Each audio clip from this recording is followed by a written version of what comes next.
Assalamualaikum warahmatullahi wabarakatuh. Kami dari kelompok 5 akan mempresentasikan hasil kerja kelompok kami.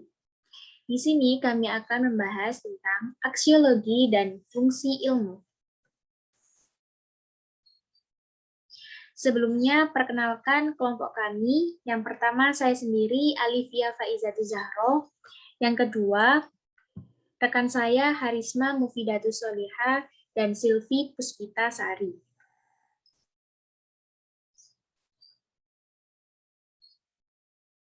Untuk topik pembahasan, kita membahas yang pertama, pengertian aksiologi, yang kedua, nilai, yang ketiga, dampak pengetahuan ilmiah pada aksiologi, yang keempat, aspek aksiologi, yang kelima, fungsi aksiologi dalam pengembangan ilmu, dan yang terakhir, fungsi ilmu pengetahuan.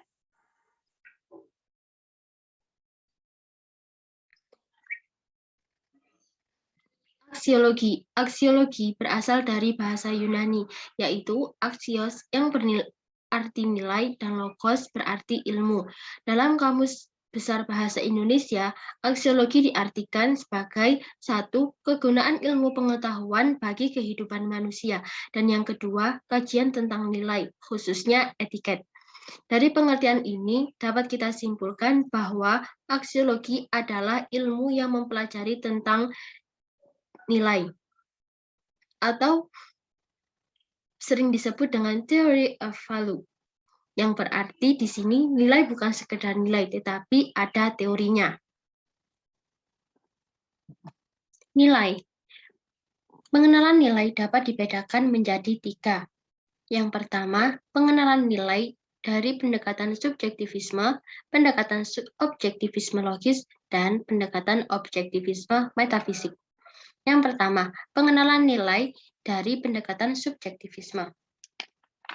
Nilai adalah reaksi yang diberikan seseorang, dan keberadaannya tergantung pengalaman. Jadi, jika nilai itu dikaitkan dengan orang atau manusia, maka nilai itu adalah reaksi yang diberikan oleh manusia itu sendiri, dan keberadaan nilai itu tergantung pengalaman yang dimiliki oleh manusia itu. Yang kedua, pengenalan nilai dari pendekatan objektivisme logis. Nilai dimaknai sebagai esensi logis atau realitas yang berbentuk pengetahuan yang masuk akal, dan terkadang nilai itu tergantung ruang dan waktu. Sebagai contoh, peraturan di sebuah lembaga. Misalkan, saat mengikuti perkuliahan, semua mahasiswa kelas C harus memakai baju berkerah. Namun, peraturan ini belum tentu berlaku di kelas yang lainnya. Yang ketiga, pendekatan objektivisme metafisik. Nilai itu dimaknai sebagai unsur objektif yang menyusun kenyataan. Suatu hal dapat bernilai jika di dalam unsur objektivisme itu sendiri sudah ada nilainya. Sebagai contoh, pisau itu tumpul, pisau itu tajam. Pisau itu dapat dikatakan tumpul atau tajam karena memang adanya dari pisau tersebut. Jadi, nilai dari pendekatan objektivisme metafisik ini disimpulkan nilai itu sudah ada dari suatu benda itu sendiri. Aspek aksiologi. Aspek aksiologi dibagi menjadi 2, yaitu etika dan estetika. Etika yaitu suatu kumpulan pengetahuan mengenai penilaian perbuatan-perbuatan manusia. Etika sendiri dibagi menjadi 2, yaitu etika deskriptif dan etika normatif. Etika deskriptif berbicara tentang fakta perilaku manusia terkait dengan situasi dan realitas dalam kehidupan masyarakat. Sedangkan etika normatif bisa disebut sebagai etika norma. Aspek aksiologi yang kedua yaitu estetika. Estetika merupakan cabang filsafat yang mengkaji tentang hakikat indah dan buruk. Estetika sendiri dibagi menjadi 2, yaitu estetika deskriptif dan estetika normatif. Estetika deskriptif merupakan menguraikan serta melukiskan fenomena-fenomena pengalaman keindahan. Sedangkan estetika normatif yaitu mempersoalkan serta menyelidiki hakikat dasar dan ukuran pengalaman keindahan. Fungsi aksiologi dalam pengembangan ilmu.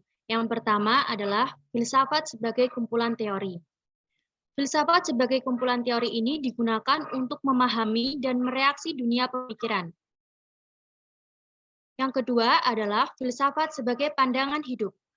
Filsafat sebagai pandangan hidup ini berguna sebagai petunjuk dan menjalani kehidupan sehari-hari. Yang ketiga adalah filsafat sebagai metode pemecahan masalah. Dalam hidup kita banyak menghadapi masalah. Filsafat menyelesaikan masalah secara mendalam dan universal.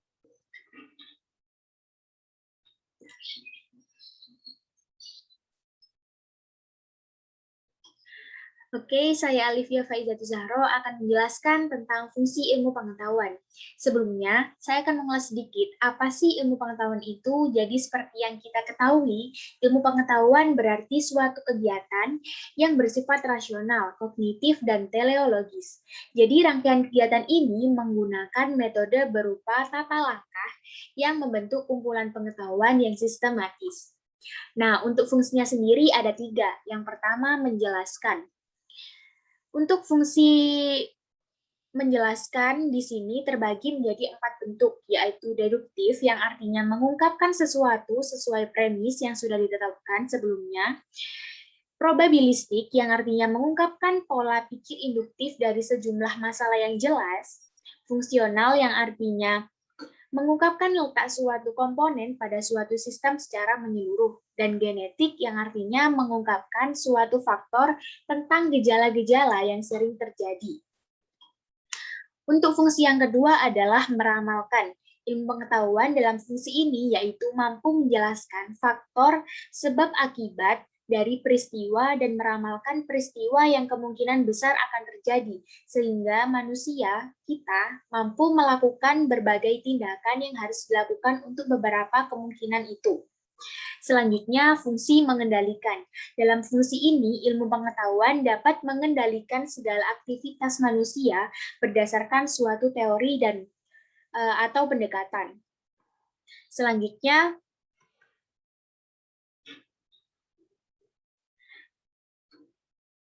Selanjutnya mengenai sudut pandang. Terdapat 2 sudut pandang mengenai fungsi ilmu pengetahuan menurut Kerlinger. Yang pertama, statis. Dalam pandangan ini, ilmu pengetahuan diartikan sebagai aktivitas yang memberi sumbangan bagi sistematisasi informasi bagi dunia. Jadi dalam hal ini, ilmuwan memiliki tugas menemukan fakta baru dan menambahkan informasi yang sudah ada. Oleh karenanya, ilmu pengetahuan dianggap sebagai sekumpulan fakta. Dan yang kedua, sudut pandang fungsi ilmu pengetahuan dinamis. Dalam hal ini, ilmu pengetahuan bukan hanya sekedar aktivitas, namun lebih pada teori dan skema konseptual yang saling berkaitan dan penting bagi peneliti. Jadi dalam hal ini, pengetahuan membentuk hal-hal yang umum dalam lingkup perilaku kejadian empiris serta dapat memprediksi kejadian yang akan terjadi.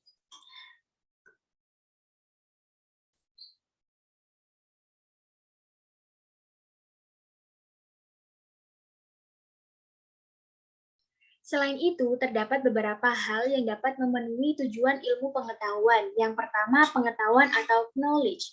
Di sini, ilmu pengetahuan bertujuan untuk meningkatkan pengetahuan, bahkan kesejahteraan dan kekuasaan. Yang kedua, kebenaran atau truth. Di sini, ilmu pengetahuan bertujuan untuk menemukan kebenaran karena dari aktivitas ilmunya sendiri, yaitu mencari suatu kebenaran terhadap fakta-fakta. Yang ketiga, pemahaman atau understanding. Jadi ilmu pengetahuan di sini bertujuan untuk memperoleh pemahaman yang sebelumnya belum didapatkan, mungkin dari realitas yang dapat diamati atau yang lainnya. Yang keempat, penjelasan atau explanation. Yang kelima, pengendalian atau control. Di sini ilmu pengetahuan terkadang bertujuan untuk mengendalikan alam atau memahaminya. Yang terakhir ada penerapan atau application. Jadi setelah kita mendapatkan ilmu pengetahuan, diharapkan kita juga bisa menerapkan apa yang sudah kita pahami.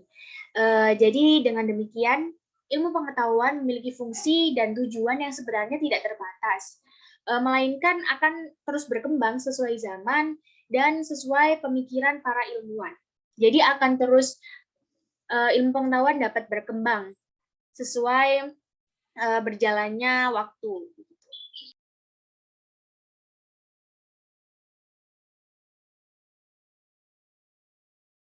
Sekian presentasi dari kelompok kami, kurang lebihnya mohon maaf, dan apabila ada yang ditanyakan, bisa ditanyakan lewat kolom komentar di bawah ini. Terima kasih.